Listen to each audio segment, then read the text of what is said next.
This is probably one of the most fascinating plots that you're going to see in a long time. And I'll tell you why. Because it basically breaks the barriers down in regard to a lot of misconceptions in reference to what some may refer to as an aging brain. Time is not a causative factor in regard to the degradation or deterioration or loss of cognitive abilities, i.e. thinking. What this one plot tells us, in summary, is this: that older individuals, in this case, if you look at MAGE, does not mean we have wizards. That means the mean age is 69.44, or the median is 69 age. What we're looking at is primarily this, is that through learning in a fun environment, that the cognitive abilities can be regained. So much so, and I'll show you the amazing part of this plot line in a second, so much so, it actually surpasses that of the average undergrad. So now, this is where it gets quite fascinating. Because what happened is, we look at the study design is this. The study design was basically taking courses over a 12-week period of time. So this is something that anybody can do. And then, if you look at pre-testing, post-testing, and now it gets fascinating. Look at 3, 6, and 1 year follow-up. What happened? The desire to learn, the satiating that basically need for knowledge, had a progenitor effect. Almost, you could say, like a catalyst. Let's just call it a basically progenitor of neurogenesis. And I'll show you why. Look at this. 3, 6, and 1 year. It continued to grow even after the courses stopped after 12 weeks in study group 2. Study group 1 went a little further, but there was little refinements, and voila, look at the outcome. And again, what you're reading there is right, and that blows away a lot of misconceptions. So much so that basically you can't really correlate time as a causative in regard to just loss of cognitive skills. There's got to be something else in there that exposure over time, like neurovascular degeneration, prions, some other thing like that, or some other sort of environmental insult to the brain that can cause that erosion. So, but otherwise, it doesn't look like it's something that's supposed to be occurring naturally. Now, also too, before we get away from this graph, is the researcher said you have to take away those barriers to be unafraid. So, this is kind of like a little bit aspect here where if the environmental factors at play control your perception, therefore they give you the perception of their reality, that generally that aging, if that's such a term now, is basically associated or causal in regard to cognitive erosion. You could formulate, if you want to make like a null hypothesis, not to be too technical, where the null hypothesis would be that basically time is associated with reduction in cognitive abilities, and you can have the alternative hypothesis where it is not. And here, very much likely, we are showing that the alternative hypothesis looks like it could pan out to be true. You want to run your own test. So, look at that. Look at study group 2. That blows away a ton of misconceptions. And don't make it look like it's so much, for example, that people are looking for outliers, super agers that maintain their cognitive abilities into later stages of life. It may have to do more with environmental factors than some sort of genetic gifts being passed on through epigenetics or whatever it is. That is amazing. Also, too, when I finished this particular report, another study came out in regard to music training and keeping the frontoparietal lobes, or basically default mode networks, part of the brain, passive part of the brain. Also, where older individuals who played musical instruments were able to outperform younger non-musicians. We're going to cover that towards the end, but I'm going to speed through this because I don't want to make it a long video, but this really takes away a lot of misconceptions.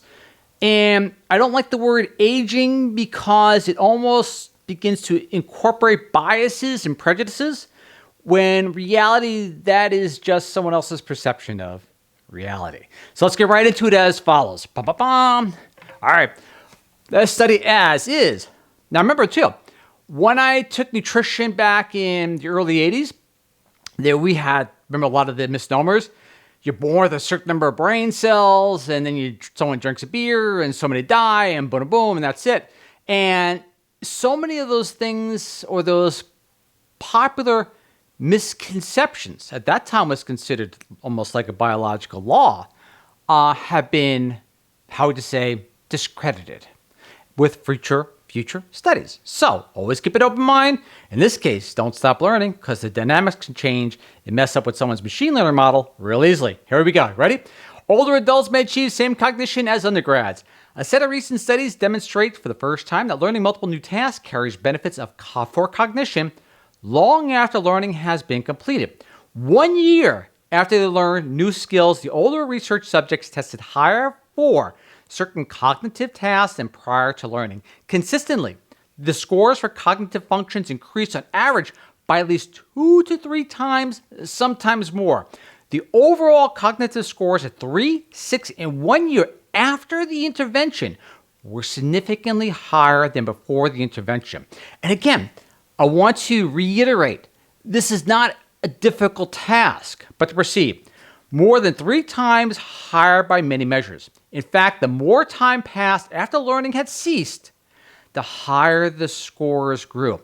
That's what I meant by progenitor, catalyst, or something. Because it's like once you sent it on the way, boom, the benefits kept on going and going and going and getting greater and greater and greater.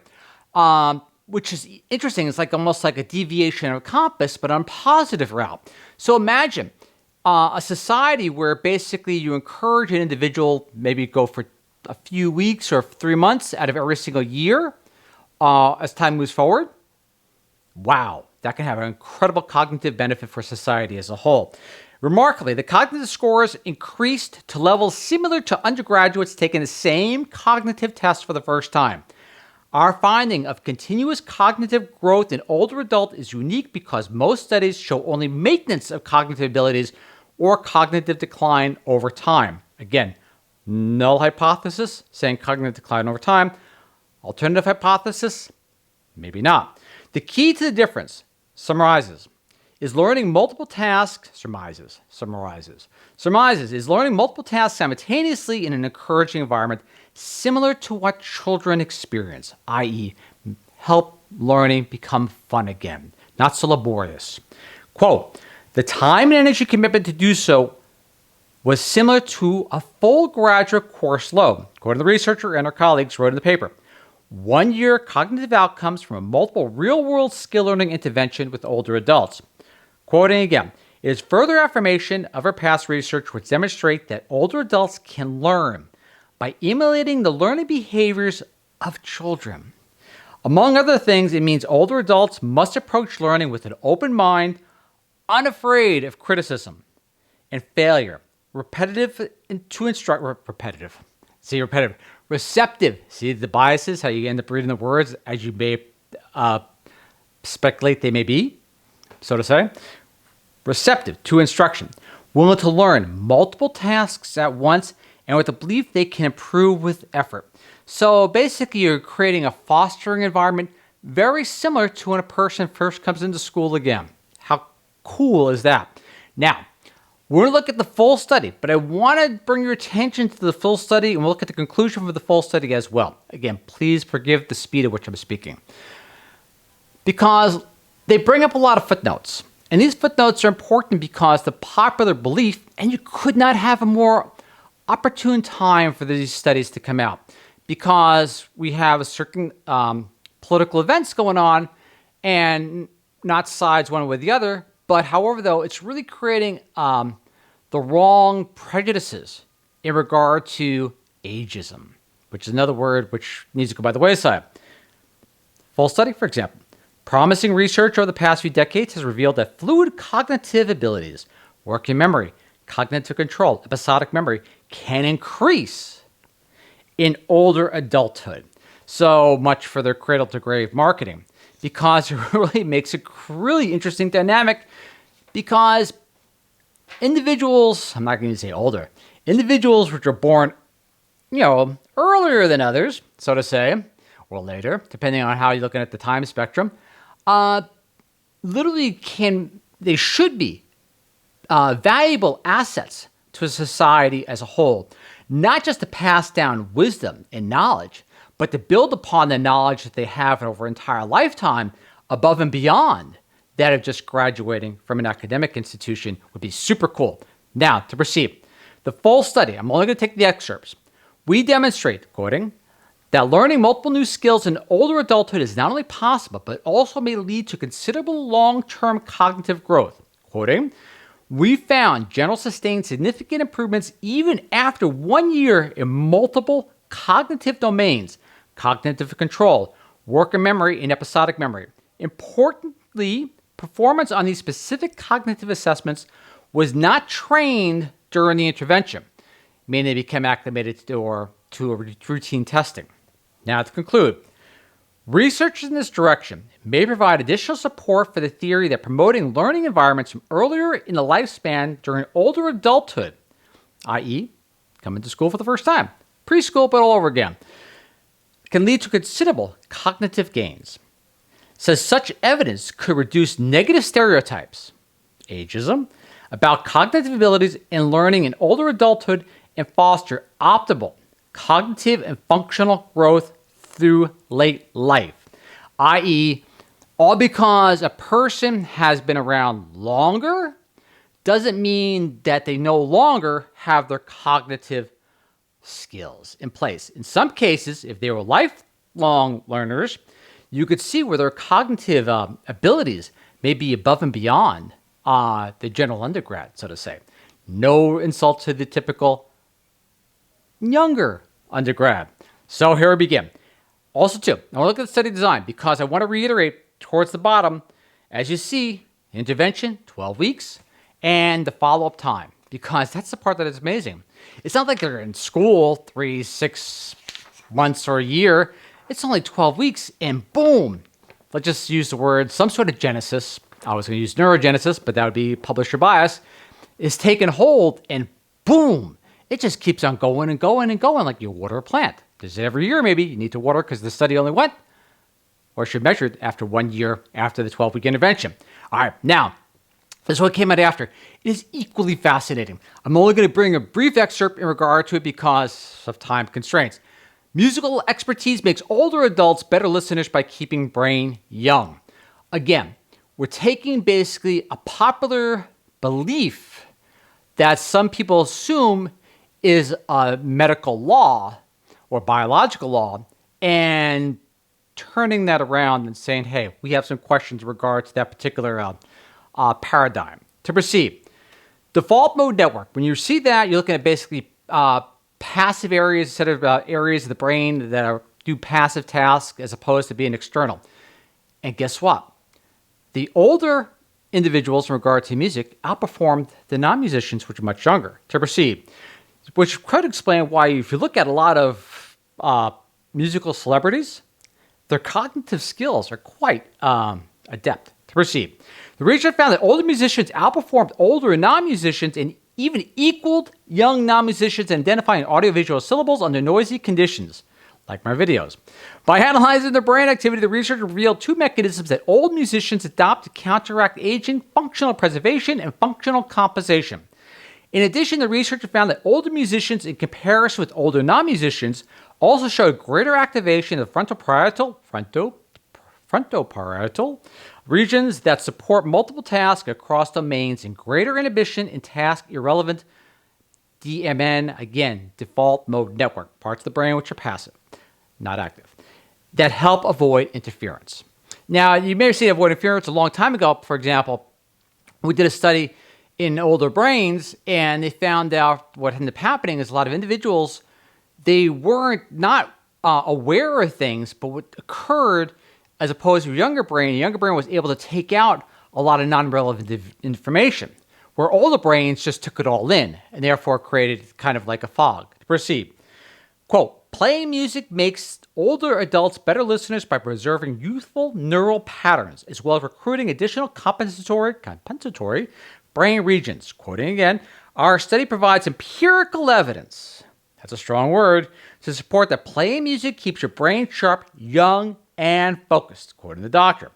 The study provides inserts, and I like the term that's going to come up here. The study provides insights into adaptive brain reorganization in aging population and how lifelong musical training leads to quote-unquote successful aging. In speech processing by preserving youthful brain characteristics and enhancing compensatory brain scaffolding. The functional preservation of sensory motor regions along with compensatory default mode network deactivation will suggest avenues for more targeted training regimens to protect speech function in the people which have been around a lot longer than the other people. I use the word elderly.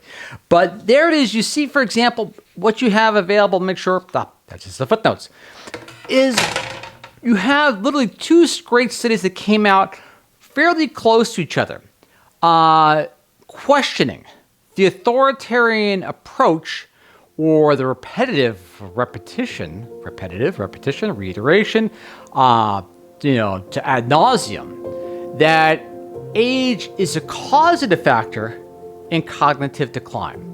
It could be correlation. For those who don't recognize, for example, correlation, causative, correlative, that, if you've been around a long time and you're doing something to damage your neurocognitive abilities, then time is going to be a factor in that, but not necessarily cause. It could be, for example, poor diet or some other environmental insult, which can cause that degradation in cognitive abilities. So time is not necessarily the sole factor involved. Contributing, yes, but not necessarily causal. So there you have it. You could take even individuals which have been out of school for a long period of time, who, if you remember, I'm going to bring up the original graph here from the first time, the line graph. You see where they started cognitive-wise. They were down there. But within a short period of time, short duration of classes, 12 weeks, about 3 months, with a short duration of classes, they were able to keep on improving their cognitive abilities way beyond even that of younger individuals. That should blow the doors off of any misconceptions in regard to, we'll just call it ageism, because obviously it is not necessarily a biological law, at least according to the outcomes that you and I both witnessed, or I should say reviewed. Again, gratitude to the researchers. I'll put the I'll put the DOI citation, I should say, to the music one as well, because it holds equal weight, even though it came out afterwards after they did the research on the other study. And as always, gratitude to the researchers, because they open our eyes, or help open our eyes to actually a more pleasant future, so to say. Again, gratitude, thank you. Look forward to see you all once again next week, and I'll see you then. Catch you then. Bye.